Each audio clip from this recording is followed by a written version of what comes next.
Bien, esta es mi primera visita a San Luis Potosí, mi segunda visita a México. Y en esta primera plática de los próximos 6 días, me pidieron que hablara sobre el rol del maestro en el budismo y las características de un discípulo, y quizá también un poquito sobre la importancia del linaje y algo sobre el linaje Karma-Kagyu. Son muchas cosas, pero iremos haciendo.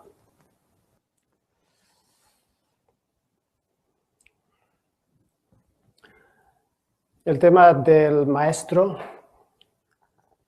en el budismo tibetano en particular es un tema muy importante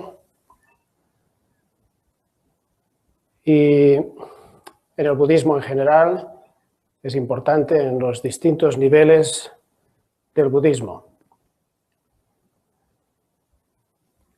Pero es un tema difícil, es complejo.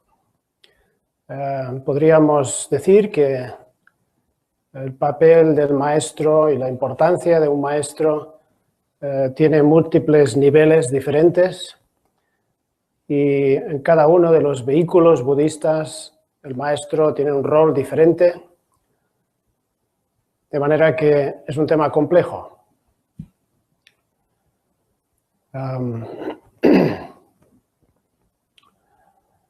Por otra parte,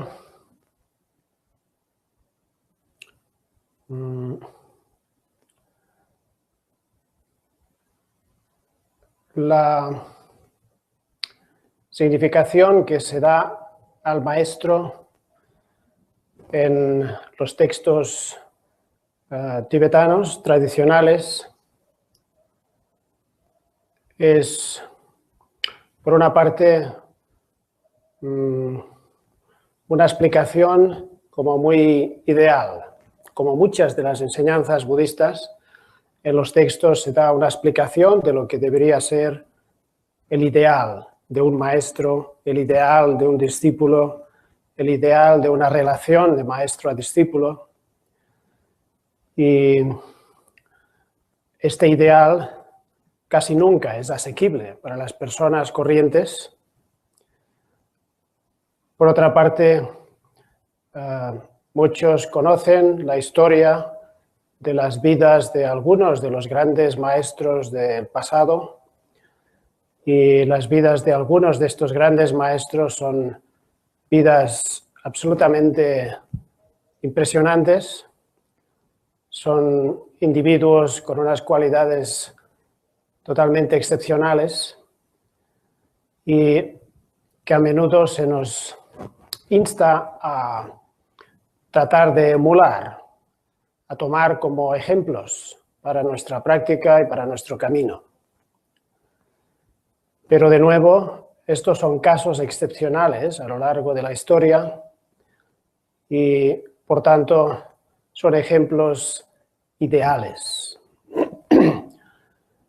Pero no sería adecuado tratar de imitar a esas personas pensando que nosotros, si ellos lo hicieron, nosotros también podemos hacerlo. Y el mero hecho de intentar imitar esos casos excepcionales probablemente nos conducirá a puntos muertos y a ciertos problemas, porque al cabo de un tiempo más o menos corto o largo nos daremos cuenta de que en realidad estamos lejísimos de ser capaces de imitar a esas personas.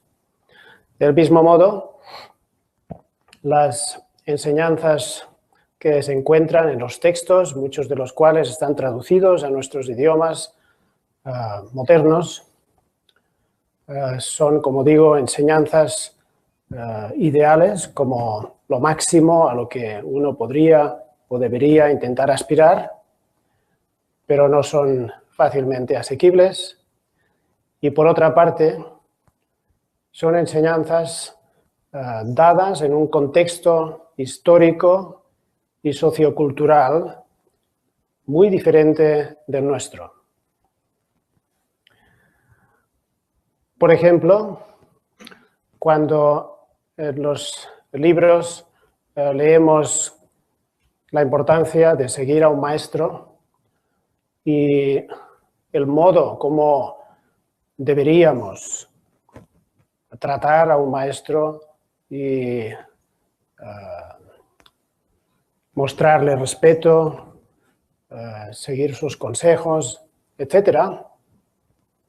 Esto se refiere en realidad a un tiempo en el cual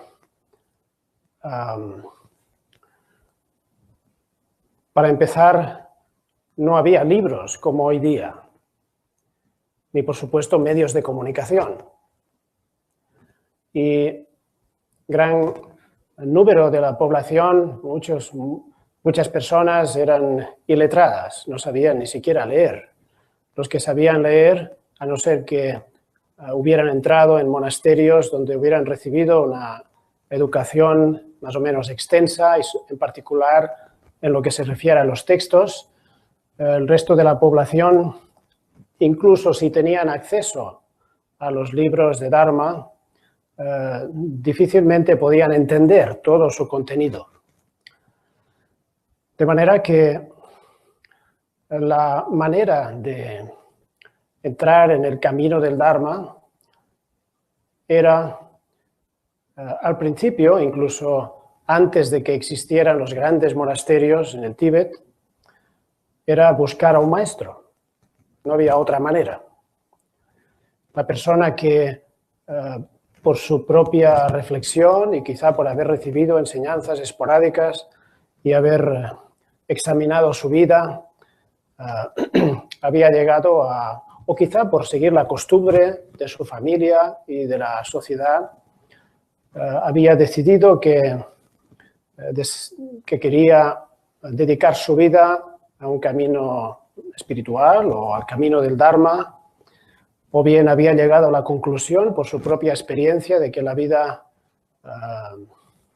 corriente, la vida mundana, era una vida con poco sentido y la vida era corta y uno sentía la inspiración y el deseo de aprender y a practicar la meditación y profundizar en el camino budista, pues ese tipo de personas tenían que buscar a un maestro. No había otras maneras, no había centros de Dharma, no había librerías donde buscar libros. Y eso es lo que significa la importancia de buscar a un maestro, la necesidad de un maestro. Porque sin un maestro, pues uno no podía seguir el camino del Dharma, difícilmente podía profundizar, aunque conociera algún texto. Y cuando uno había encontrado a un maestro, seguir a un maestro, o eso que en los textos a veces se llama seguir a un maestro, o encomendarse a un maestro, consistía en vivir con un maestro. Los maestros antiguamente pues tenían su propia casa y su propio recinto donde alojar a un número de discípulos, y esos discípulos pues pedían ser admitidos en el séquito de ese maestro, y si uno era aceptado, pues entonces pasaba a vivir con una pequeña comunidad que estaban al servicio de ese maestro y que eran instruidos por el maestro gradualmente a seguir pues, las prácticas que fueran convenientes.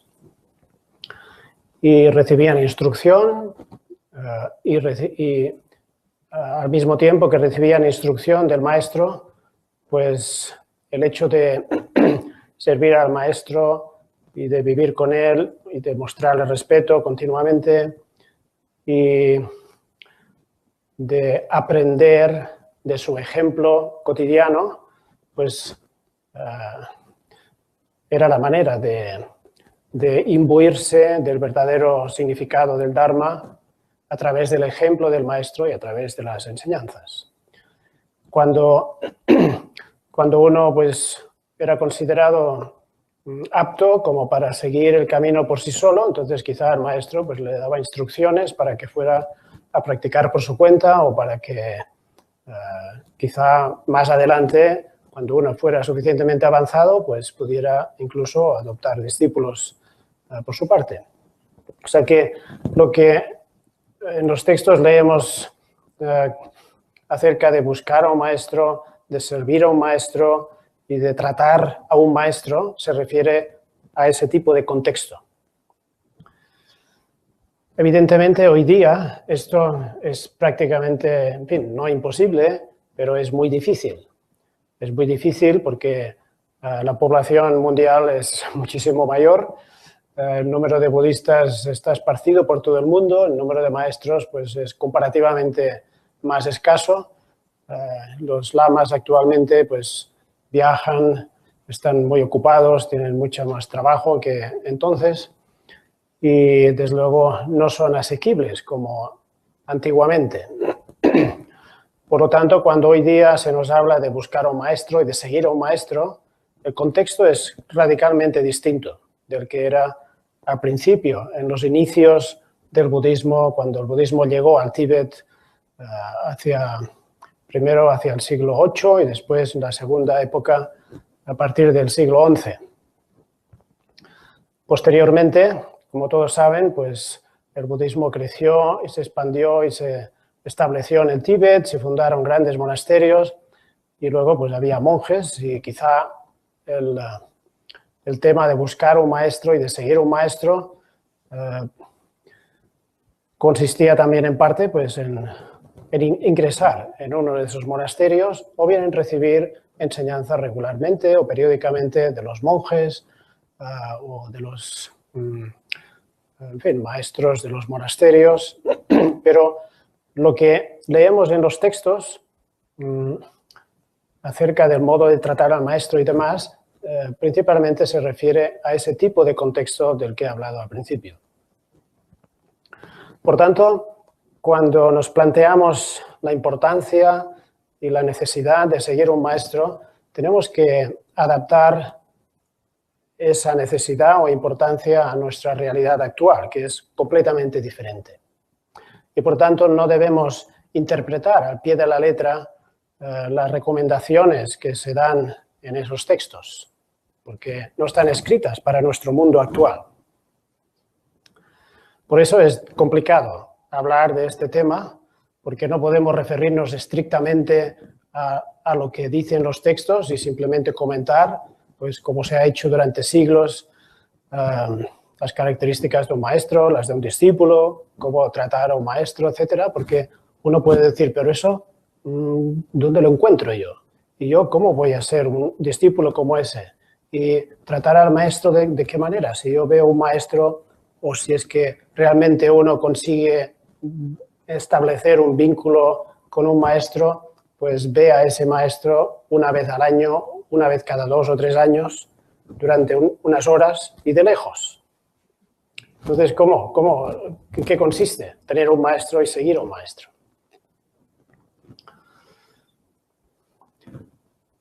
Bueno, pues tenemos que partir de nuestra realidad y replantearnos ese tipo de preguntas a partir de nuestro contexto. Pero para empezar quería hacer, pues, no sé, ese tipo de advertencia de que tengamos en cuenta eso y no caigamos, diríamos, en el error un poco ingenuo y de buena fe de simplemente tomar los libros y pensar que tenemos que seguir al pie de la letra esas instrucciones o imitar lo que allí se dice.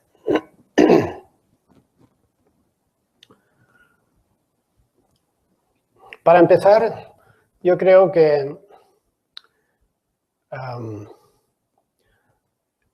cuando hablamos del tema de la importancia de tener a un maestro o la necesidad de tener a un maestro y luego cuál es el rol o cuál es el tipo de relación que se debe tener con un maestro y esas cosas, creo que lo primero que deberíamos preguntarnos es ¿por qué necesitamos un maestro? No, para eso, para responder a esta pregunta, no tenemos que ir y mirar qué dicen los textos y decir, necesito un maestro porque los textos dicen que sin un maestro es imposible alcanzar la iluminación, por ejemplo. Entonces, como leemos eso en los textos, pensamos, necesito un maestro. Pero la cuestión no es por qué según los textos, sino por qué yo creo que necesito un maestro. Esa es la pregunta que debemos hacernos. No porque otros dicen que tienen un maestro y porque hay maestros que son pues, muy especiales en el mundo y conocemos a gente que va a visitarlos y que dicen que son maravillosos y dicen que han establecido pues, una relación con un maestro, no porque otros hagan ni porque los libros digan, sino porque nosotros creemos que necesitamos un maestro, si es que sentimos esa necesidad. ¿Cuál es el motivo?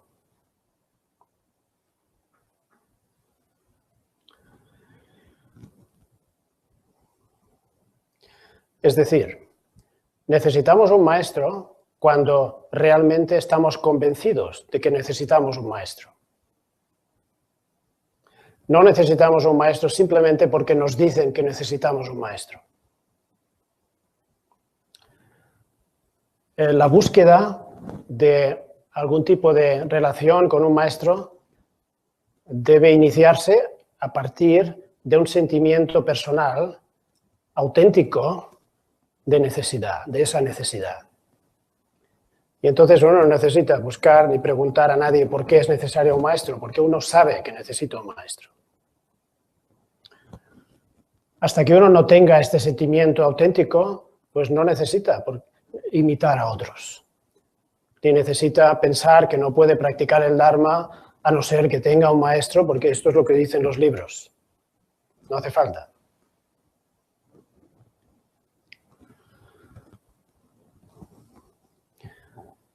Y esa pregunta de por qué necesito un maestro debería ser una pregunta profunda. Y deberíamos examinarnos de una manera profunda y honesta y auténtica para saber si realmente necesitamos o no un maestro.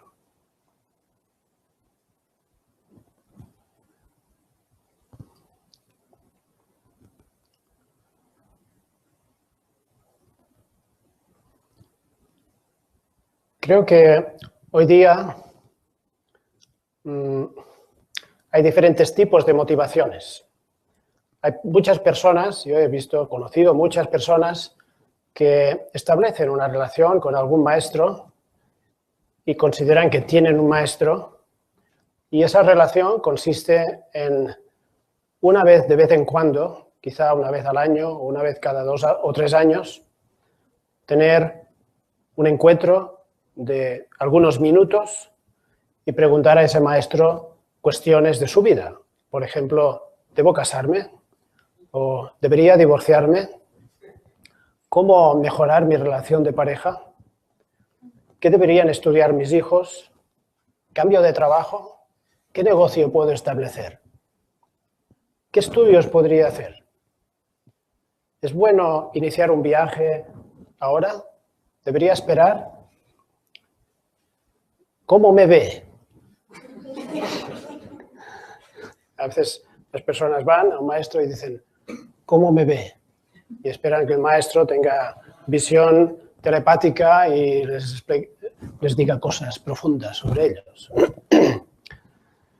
Y eso está bien. O sea, si el maestro está dispuesto pues, a aconsejar a las personas en estos asuntos, pues está bien, ¿por qué no?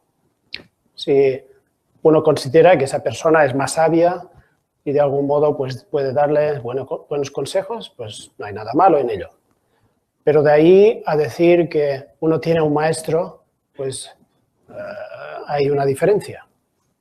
Más bien yo diría que esa persona pues tiene un consejero para las cosas importantes de su vida. Pero cuando hablamos de maestro, en el contexto del budismo, nos referimos a un maestro no para decidir qué hacemos con nuestra vida o con los asuntos mundanos de nuestra vida, sino para que nos guíe en el camino del Dharma. Hoy día llamamos a eso pues el camino espiritual, para entender que no queremos decir simplemente los asuntos mundanos, como nuestros negocios o nuestras relaciones, sino la aplicación de los métodos y las prácticas que nos permitan desarrollar una sabiduría que trascienda pues, la percepción ignorante o dualista que habitualmente tenemos. Ese es el papel, ¿no? El rol de un maestro, y para eso necesitamos un maestro. O eso es lo que significa lo que se dice en los textos acerca de la necesidad de un maestro. También hay personas que se encuentran en momentos difíciles en su vida. Quizá es cierto que han fracasado en sus proyectos o en sus relaciones, o bien pues sufren por distintos motivos, o se encuentran en un cierto nivel de desesperación existencial y quizá no han encontrado la solución a sus cuestiones, a sus preguntas, a sus dificultades, y entonces buscan en el budismo y en los maestros budistas la solución. Y a veces estas personas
probablemente esa motivación no es correcta. Porque esa persona, en el fondo, quizá lo que busca es que alguien ahí fuera le solucione sus problemas. Es decir, esa motivación es una manera de eludir la responsabilidad personal por nuestra propia vida, para resolver los problemas de nuestra propia vida. Y el mero hecho de cumplir las instrucciones o seguir a rajatabla los consejos de un maestro probablemente no va a resolver los problemas vitales de esa persona. Y por consiguiente, tampoco va a hacer que esa persona haga un gran progreso en el Dharma, un gran progreso espiritual. Porque para hacer un progreso espiritual o un progreso en el Dharma, primero uno tiene que ser una persona íntegra y haber alcanzado un cierto grado de autonomía y de integridad personal.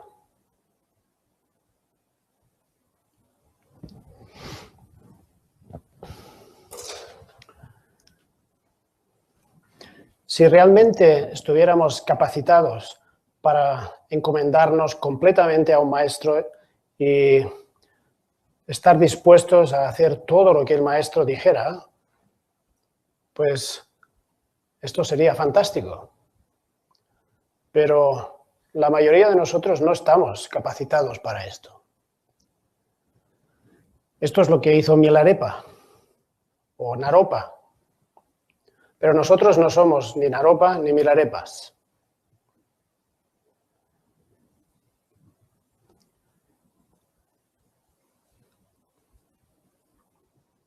Por tanto, es importante que uno se conozca suficientemente a sí mismo y reflexione acerca de cuál es su nivel o en qué momento en la vida uno se encuentra y realmente qué busca de un maestro. La persona que va a un maestro y dice, haré todo lo que usted me diga, probablemente se engaña. Porque esto no es real. Y lo que uno busca al decir eso, como decía, es, por favor, sálveme. Si usted me dice todo lo que tengo que hacer, yo lo haré. Y si usted me dice que así, pues yo voy a resolver mis problemas y mi sufrimiento, pues estoy dispuesto a hacerlo. Pero como digo, esto es pasar la responsabilidad a otro. Y esto no funcionará.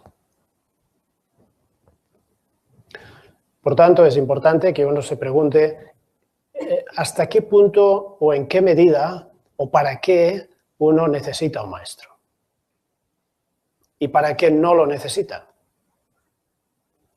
Y entonces, cuando uno tiene eso claro, entonces puede iniciar la búsqueda o intentar entablar una relación. Y entonces uno dirá, ¿por qué quiere establecer una relación con ese maestro? ¿Qué es lo que necesita? Le preguntará lo que necesita y no todo.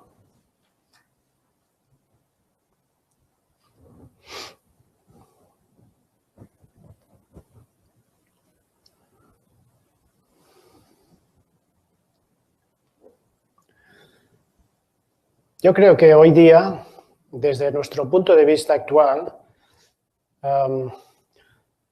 deberíamos decir que el rol de un maestro es doble. De hecho, igual que el rol del Dharma, porque el maestro, al fin y al cabo, es simplemente el que ayuda a una persona a entender el Dharma y a practicarlo correctamente. Y ese rol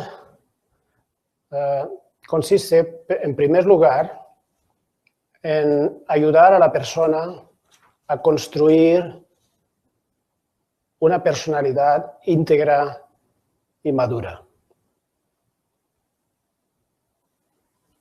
Y en segundo lugar, consiste en ayudar a la persona, quizá diríamos, a trascender esa personalidad.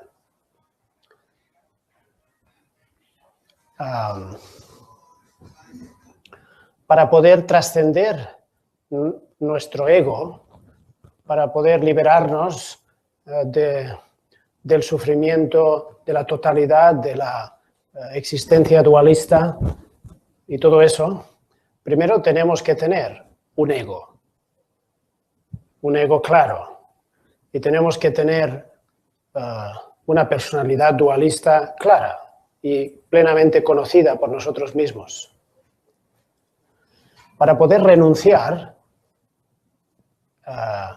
y la palabra renuncia no se refiere a renunciar al mundo, sino que se refiere a renunciar a un modo de estar en el mundo, a un tipo de mentalidad, a una forma de reaccionar, de responder, de actuar.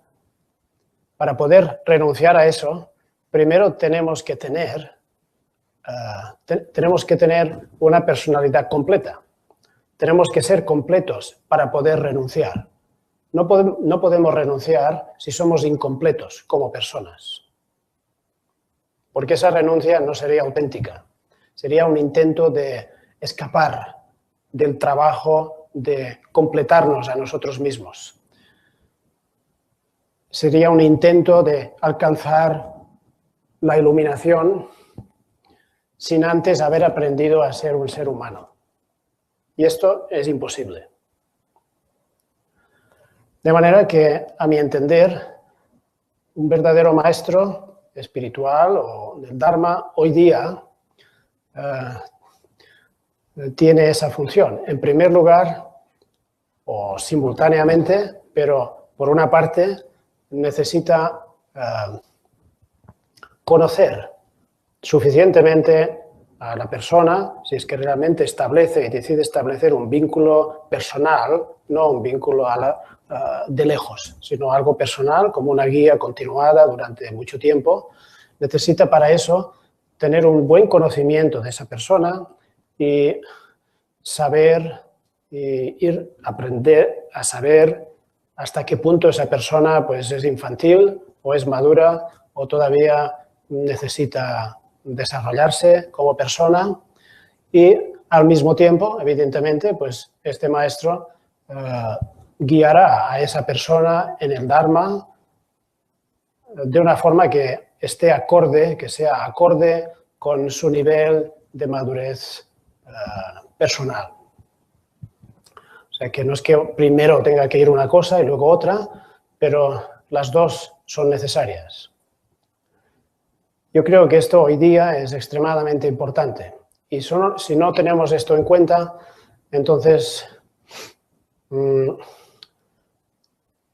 quizá se produzcan decepciones. La persona que espera que el maestro y la práctica de sus instrucciones resuelvan todos sus problemas en la vida, puede que al cabo de un tiempo se dé cuenta de que en realidad sigue estando como al principio. Quizá ha aprendido a concentrarse, ha aprendido a recitar mantras, ha aprendido ciertas cosas y quizá hasta un cierto punto pues le han ayudado, han mejorado su experiencia un poquito de la vida, pero sigue teniendo exactamente el mismo tipo de problemas en cuanto a su modo de estar en el mundo, sus relaciones con los demás y su sentimiento de integridad personal. Porque esas instrucciones no están pensadas para eso, están pensadas para hacer un tipo de progreso espiritual. De manera que, para evitar ese tipo de decepciones o desengaños, pues yo creo que es muy necesario hoy día tener en cuenta estos dos aspectos. En cierto modo, el rol de un maestro en ese nivel de ayudar a la persona a completarse y a madurar como persona es como el rol de un terapeuta. Pero esta es la realidad. Seguir a un maestro al 100% es como renunciar al 100%. la renuncia, lo que llamamos renunciar al samsara y aspirar y realmente buscar la liberación del ciclo de existencias, es el requisito básico para que cualquier práctica del Dharma tenga realmente el resultado que se supone que puede tener. Esto se dice en muchos sitios. Si esa renuncia, esa comprensión, porque la renuncia es un tipo de comprensión profunda de que necesitamos cambiar radicalmente nuestra forma de responder y de estar y de vivir. Si esa renuncia no es auténtica, si no es un sentimiento de una convicción derivada de una reflexión personal profunda y no una mera imitación de actitudes externas,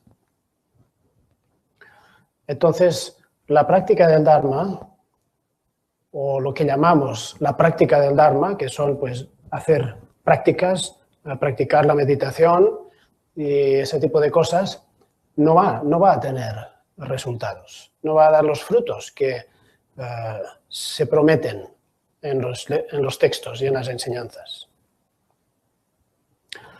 Por tanto, no hay manera de saltarse ese paso que podemos llamar la renuncia o la auténtica convicción y comprensión de la necesidad de cambiar radicalmente nuestro modo de vivir. No hay manera de saltarse eso, ni saltarse el proceso de maduración que representa toda esa reflexión y esa adquisición de esa convicción derivada de nuestra comprensión personal y todo esto. No hay manera de saltárselo.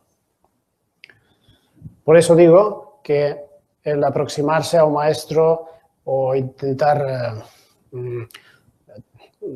establecer ese tipo de relación y esa actitud de encomendarse a un maestro con esa motivación, diríamos, inmadura, pues no va a tener buenos resultados.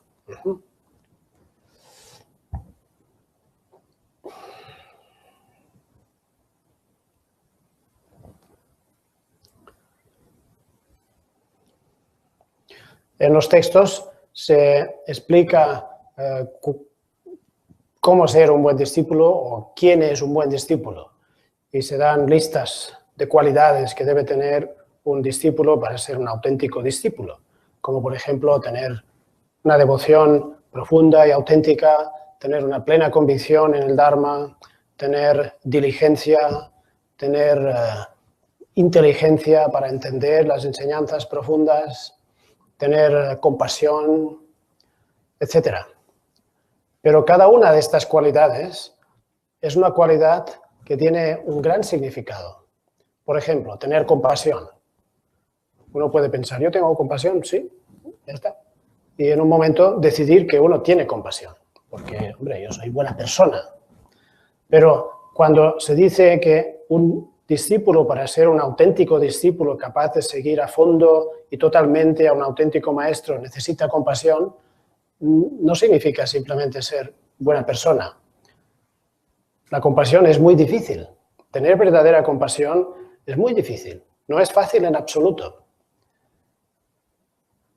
Tenemos compasión hacia una o dos personas, pero nos enfadamos con muchas otras. Compasión significa haber transformado nuestro carácter y tener una actitud muy trabajada, ¿no? muy desarrollada, muy madura, como para saber estar con las personas, compartir o participar en el mundo con empatía, con amabilidad, con paciencia, con comprensión de las distintas maneras de ser de las personas. Todo eso plenamente desarrollado o suficientemente desarrollado es lo que llamaríamos compasión, tener compasión. Y eso, tener devoción, pues lo mismo.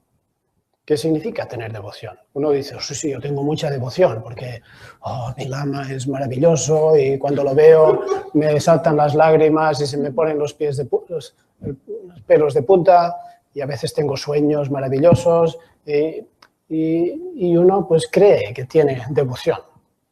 Pero esto no es necesariamente devoción, es un poquito, un tipo de devoción. Pero no es la devoción que realmente se requiere para ser un auténtico discípulo y seguir auténticamente a un maestro. La devoción auténtica no es algo que está al principio, es algo que está casi al final. Es el resultado de mucha práctica y de mucho esfuerzo y de mucho trabajo personal. Entonces, realmente uno tiene auténtica devoción. Una devoción que no consiste simplemente en un sentimiento superficial o en una sensación.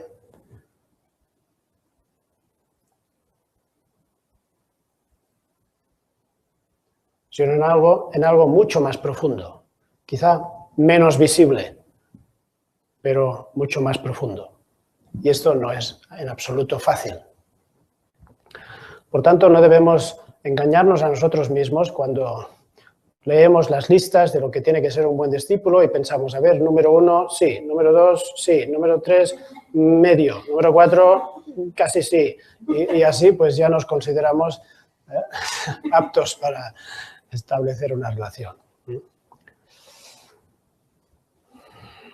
Tenemos que ser prácticos, tenemos que tocar de pies en el suelo, con el tema del maestro, con el tema del Dharma y con todo el budismo en general, con nuestra práctica espiritual, con la iluminación y todas esas cosas. Tenemos que tocar de pies en el suelo, tenemos que conocernos a nosotros mismos, tener claro qué es lo que estamos dispuestos, hasta qué punto estamos dispuestos a hacer qué y conocer exactamente hasta qué punto realmente tenemos renuncia, hasta qué punto realmente tenemos compasión o devoción o fe o convicción o todas esas cosas. Y de hecho, tener claro esas cosas, tener clara cada una de esas cosas requiere conocerse a sí mismo de una forma profunda, de una forma sin engaños. Y para conocerse a uno mismo en todos estos niveles, esto requiere mucho tiempo, requiere experiencia, requiere mucha reflexión, requiere compararse con otros, requiere pedir consejo de las personas que nos conocen mejor, requiere saber escuchar, muchas cualidades. Y ese es el proceso del que estoy hablando. Esto es lo que es necesario. Si uno es capaz de realmente conocer hasta qué punto realmente uno tiene renuncia y uno tiene todas esas cosas o no, entonces esa persona tiene un grado de autenticidad consigo misma y no se autoengaña. Y entonces esto está muy bien. Y a partir de ahí, pues uno podrá entrar en el Dharma, practicar lo que sea adecuado para uno mismo, de acuerdo con sus capacidades que uno conocerá, y uno podrá establecer una relación con un maestro también conociendo cuáles son realmente sus capacidades y su estado, y por tanto, qué tipo de relación uno va a entablar con un maestro. O sea que la relación con un maestro no es una cuestión trivial, sino que en cierto modo, es una expresión de quiénes somos, de en qué punto nos encontramos en nuestra vida. La manera como nos aproximamos a un maestro o buscamos tener un maestro y esas cosas es una expresión de esto, es una manifestación de nuestro grado de madurez.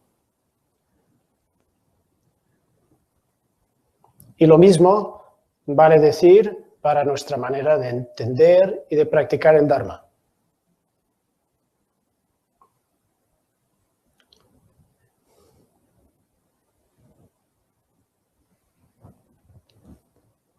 Por ejemplo, hoy día Es muy frecuente que haya personas que conocen a un lama, reciben algunas enseñanzas, les gusta, les cae simpático, les parece que es una persona pues, que les gusta y a los 4 días van y le preguntan, ¿quiere ser mi maestro?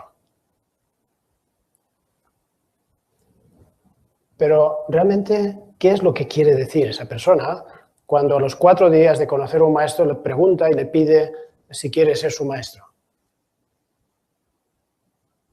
Es difícil que esa persona realmente haya reflexionado lo suficiente para entender qué significa. Y si el maestro le pregunta, ¿y qué significa ser tu maestro?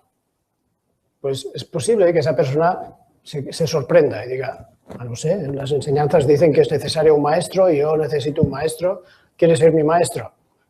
Pero quizá no sabe, no entiende realmente qué significa ser maestro y qué significa ser discípulo.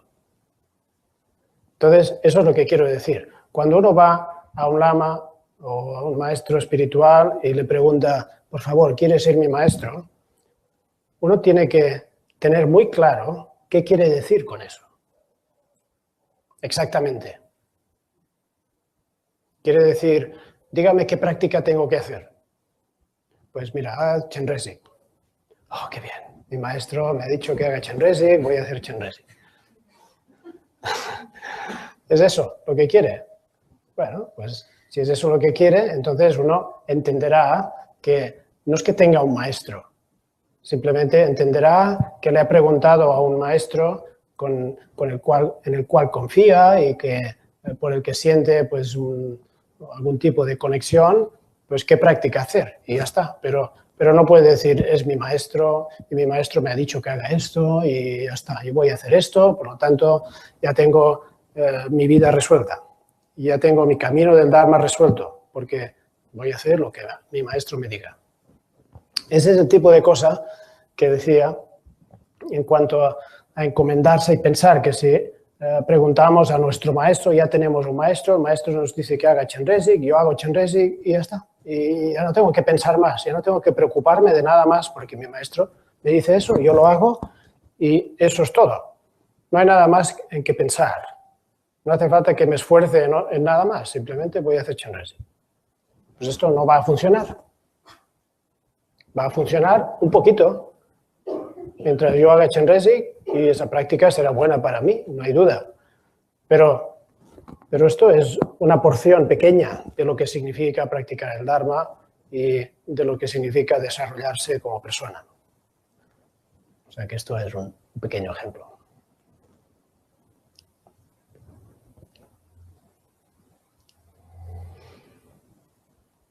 Cuando digo que, a mi parecer, el rol de un maestro es ayudar a la persona a desarrollarse, en primer lugar, como persona, a aprender a ser un ser humano, porque ser humano no es fácil. Ser un ser humano no es fácil. Por eso tenemos tantos problemas, porque no sabemos en qué consiste ser un ser humano. Yo siempre digo, un ratón sabe ser ratón. No tiene que ir a la universidad ni aprender muchas cosas, simplemente lo sabe y hace su papel de ratón perfectamente bien toda su vida. No se deprime, no es esquizofrénico, no tiene problemas de relaciones, básicamente no se preocupa, ¿no? Y no tiene que ir al psicólogo. O sea, pero un ser humano sí, un ser humano tiene muchas dificultades simplemente para ser persona. ¿Cómo ser persona? Porque ser persona tiene muchas facetas en la vida y todas ellas son muy complicadas. Y hay muchas informaciones diferentes y tenemos impulsos contradictorios y tenemos sentimientos que no encajan con lo que otros esperan de nosotros o con lo que la sociedad en la que vivimos enfatiza, etcétera, etcétera, etcétera. Entonces, toda esa complejidad que es pues, nuestra riqueza y nuestro gran problema es lo que es la naturaleza del ser humano, ¿no? El ser humano es hermoso por por esa complejidad que le da pues, riqueza, belleza, pero también sufrimiento. De manera que ser un ser humano, aprender a vivir en este mundo de una forma pacífica, estar en paz con uno mismo, saber vivir en armonía con los demás, sentirse más o menos a gusto en cualquier situación, saber desenvolverse bien, sin problemas, en cualquier situación, saber estar en nuestro lugar, sin arrogancia, sin sentimientos de inferioridad. Todo esto es muy complicado. Y si no tenemos un cierto grado de equilibrio o armonía o madurez en todo eso que es lo que llamamos ser un ser humano, entonces no es posible realmente hacer un gran progreso en el nivel profundo del que trata el Dharma. Por tanto, el papel del maestro, en parte, tiene que ser ayudar a la persona a ser una persona plenamente autosuficiente, libre, capaz de pensar por sí misma, no dependiente y capaz de decidir su vida. Y el papel de un maestro no puede ser nunca el de mantener a sus supuestos discípulos en un estado perpetuo de dependencia. Si un maestro actúa de ese modo, es un falso maestro. Es un falso maestro porque lo que necesita ese supuesto maestro es sentirse superior a los demás y, por tanto, mantener a sus discípulos siempre en un estado de inferioridad. La persona que actúa de ese modo y que transmite ese tipo de mensajes, y en el mundo hay muchos, es un falso maestro del que hay que huir.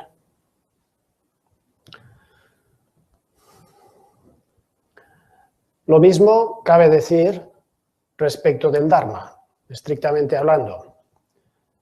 El rol de un maestro es enseñar a sus estudiantes aquello, o sea, alcanzar el nivel de experiencia o de realización o de comprensión que él o ella haya alcanzado. Pero no puede enseñar más que eso. Por supuesto, puede enseñar de palabra, pero no puede ayudar realmente a una persona a alcanzar un nivel superior.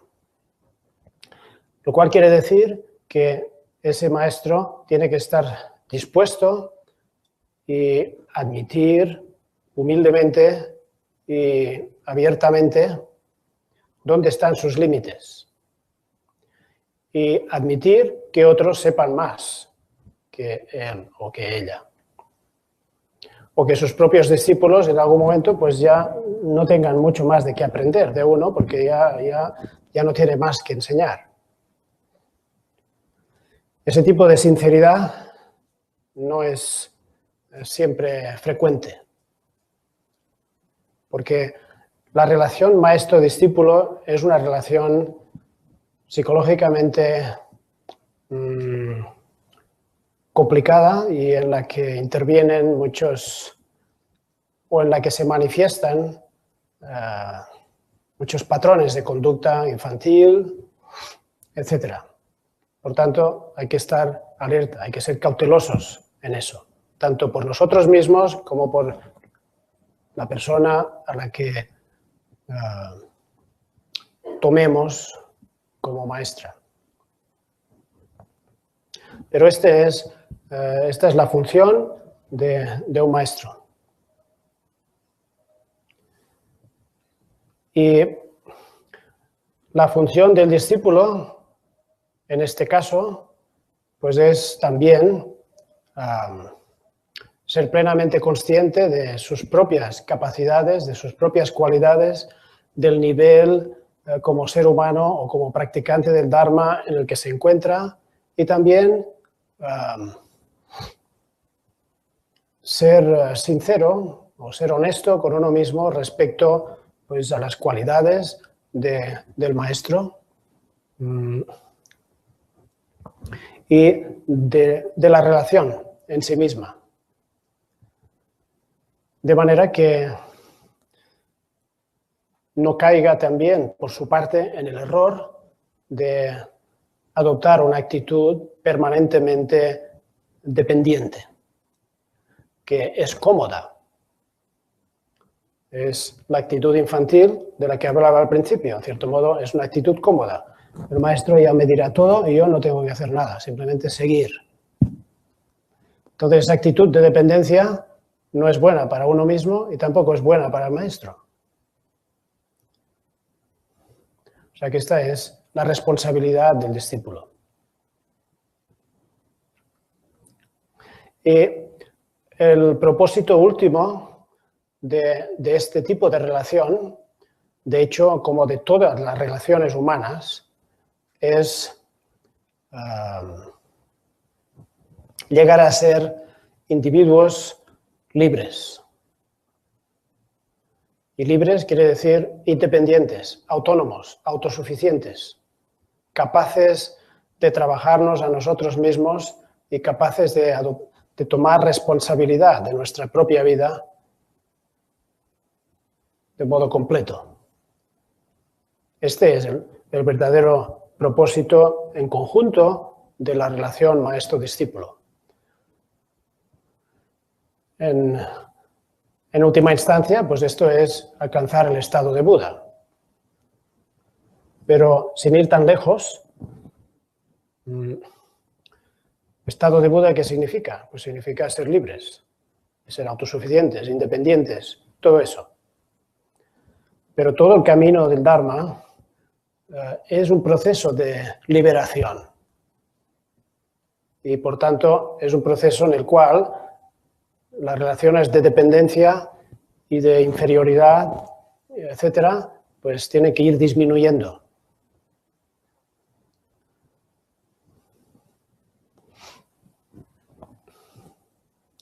Podríamos decir que la relación ideal de maestro-discípulo es, por una parte, pues cierto, necesitamos un maestro, porque en todas las cosas de esta vida, si queremos aprender una artesanía, queremos aprender un trabajo o una profesión, pues necesitamos que alguien nos enseñe.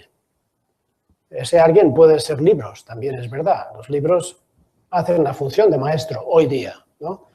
Pero quizá no sean suficientes los libros y necesitamos que alguien nos ayude a entender y nos muestre con su ejemplo, etc. Por tanto, necesitamos ese aprendizaje. Sin aprendizaje, sin maestros, hoy día seríamos seres salvajes, o sea, incapaces de hablar, incapaces de hacer nada, como un animal salvaje, incluso peor. Y esto está claramente comprobado.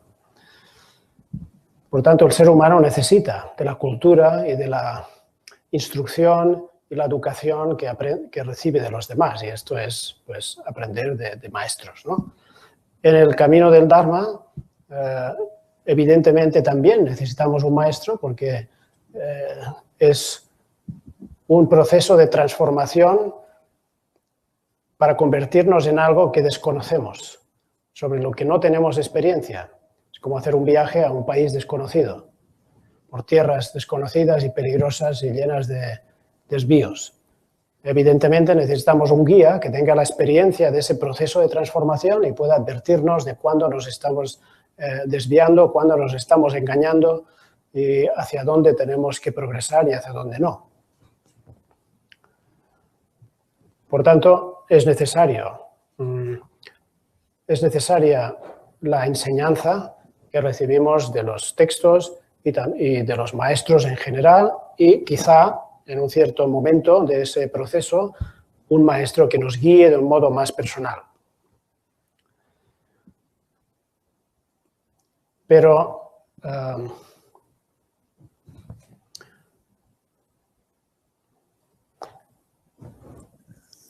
al mismo tiempo necesitamos tener la capacidad y la suficiente madurez personal como para poder confiar en nuestro propio maestro interior.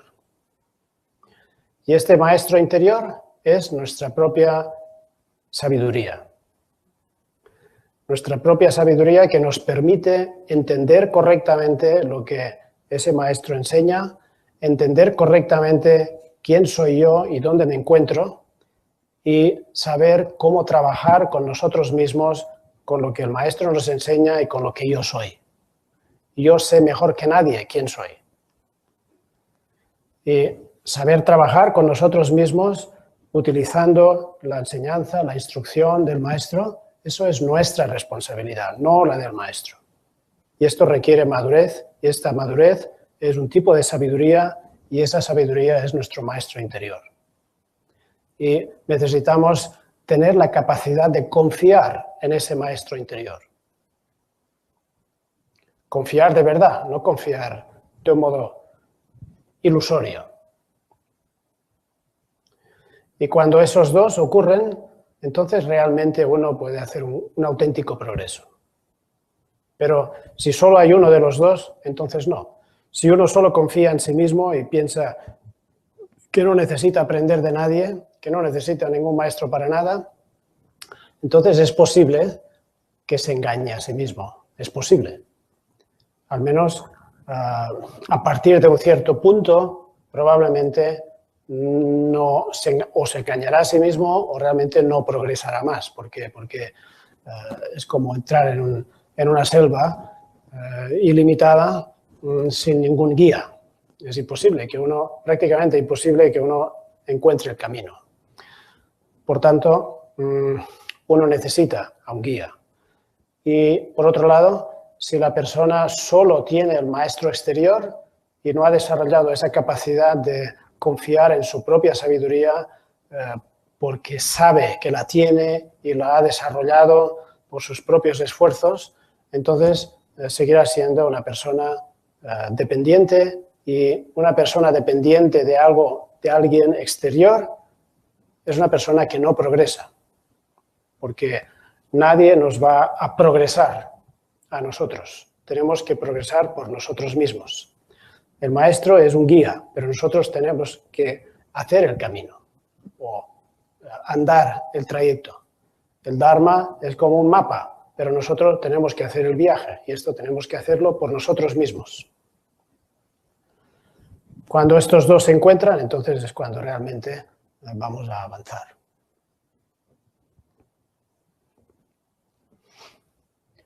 O sea que esta es mi explicación de la necesidad de un maestro y qué es un discípulo.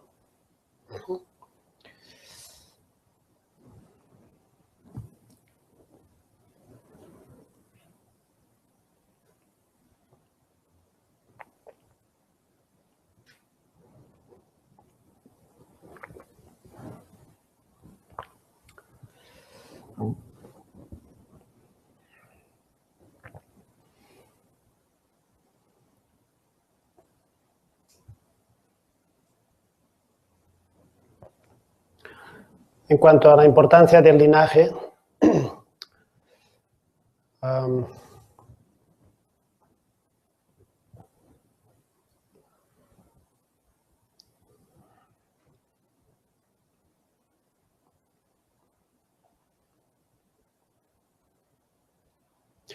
un linaje significa una línea de transmisión de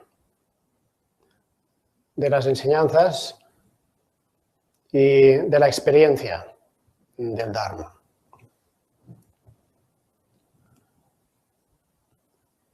Y un maestro, para que un maestro pueda enseñar y pueda, no solo de palabras, sino por experiencia, pues tiene que haber aprendido.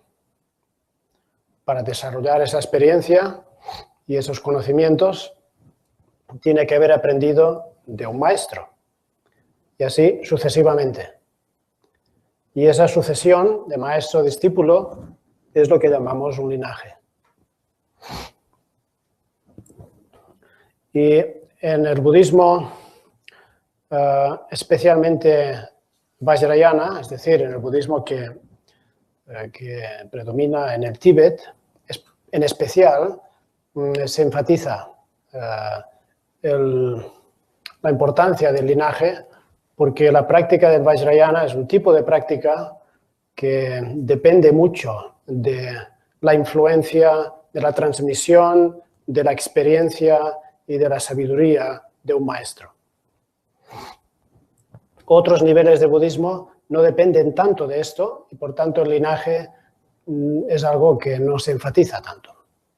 De manera que también cuando hablamos de la importancia del linaje depende de en qué nivel de budismo estemos hablando, pues ese linaje es más importante o menos. Pero en todo caso, en general se considera que si una enseñanza en algún punto de su historia, diríamos, deja de transmitirse de manera personal, esa enseñanza está muerta.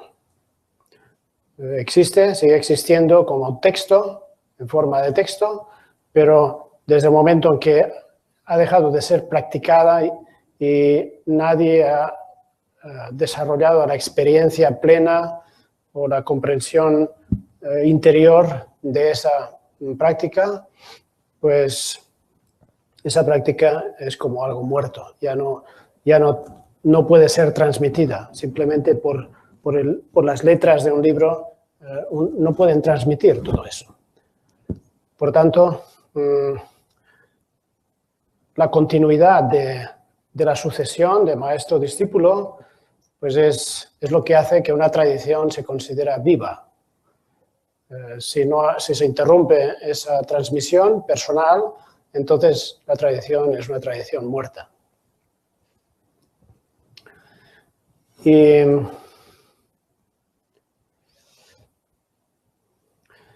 esto tiene importancia en particular en lo que se refiere a la aplicación de métodos prácticos para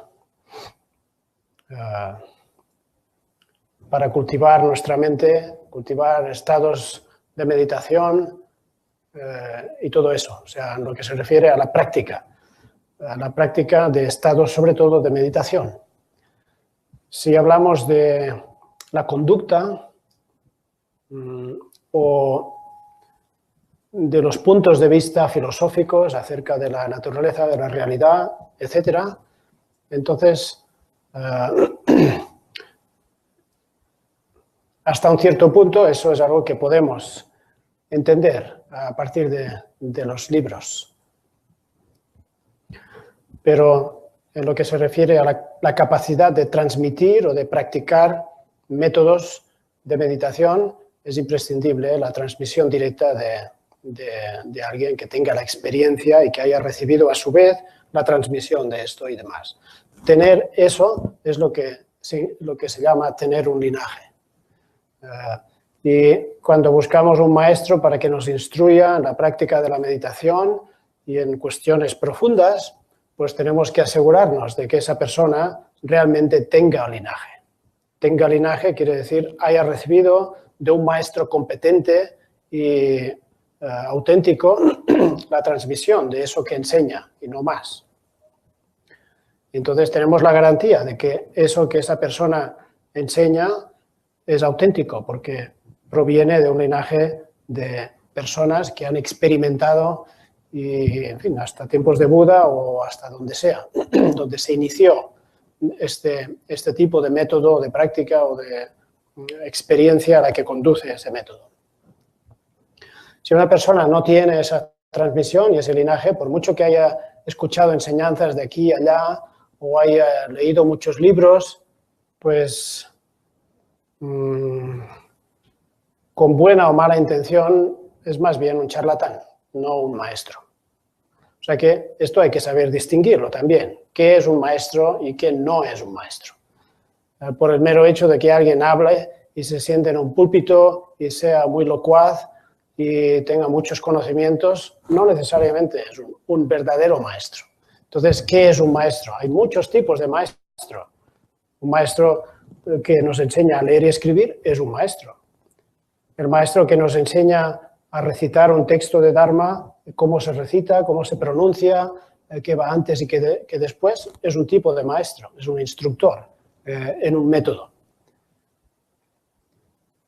Y así, pues, el maestro que nos ayuda a entender el significado de ciertos textos, enseñanzas sobre la compasión, enseñanzas sobre la vacuidad, pues es un tipo de maestro. Nos enseña a entender las palabras, entender un poco el significado de lo que enseñan las palabras, es un tipo de maestro. Pero cuando hablamos de el maestro, ¿no? El gurú y ese tipo de cosas, un maestro espiritual, entonces nos referimos a alguien que tiene una experiencia y que es capaz de transmitir el significado de una enseñanza o de una instrucción o de un método de meditación a partir de su propia experiencia, etcétera, porque la ha aprendido y le ha sido transmitida y todo eso. Entonces, en ese nivel, pues más que en cualquier otro, tenemos que asegurarnos de que esa persona de la que aprendemos sea un auténtico maestro y, por lo tanto, esto significa que tenga un verdadero linaje. Esto es lo que al menos se enseña en el budismo. En otras tradiciones, quizá no.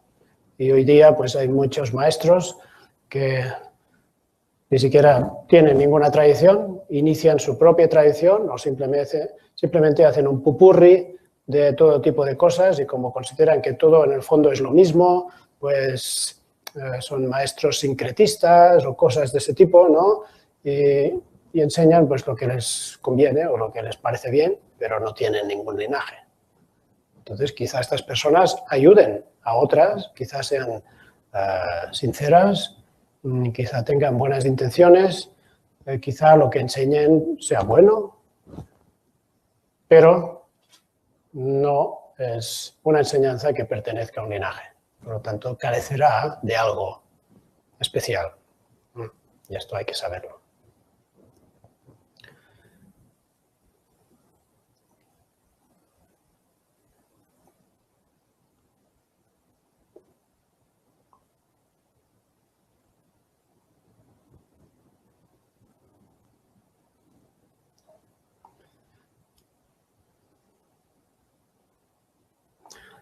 El significado profundo de las enseñanzas de Buda es como la luz del sol. Y la persona que ha captado y ha despertado en sí misma al menos una cierta porción de ese potencial, que es el significado de la enseñanza de Buda, pues tiene un poquito de sol dentro de sí. Y esa persona puede transmitir a otra su propia luz. Y así sucesivamente, y esto es lo que llamamos un linaje.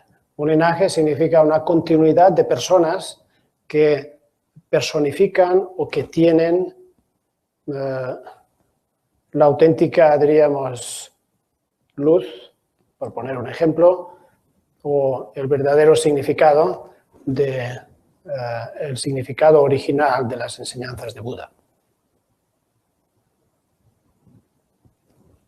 Si una persona no tiene eso, pues evidentemente no puede iluminarnos a nosotros. Y esa es la diferencia de tener o no tener un linaje. O sea que esta es la importancia del linaje. ¿Y qué más?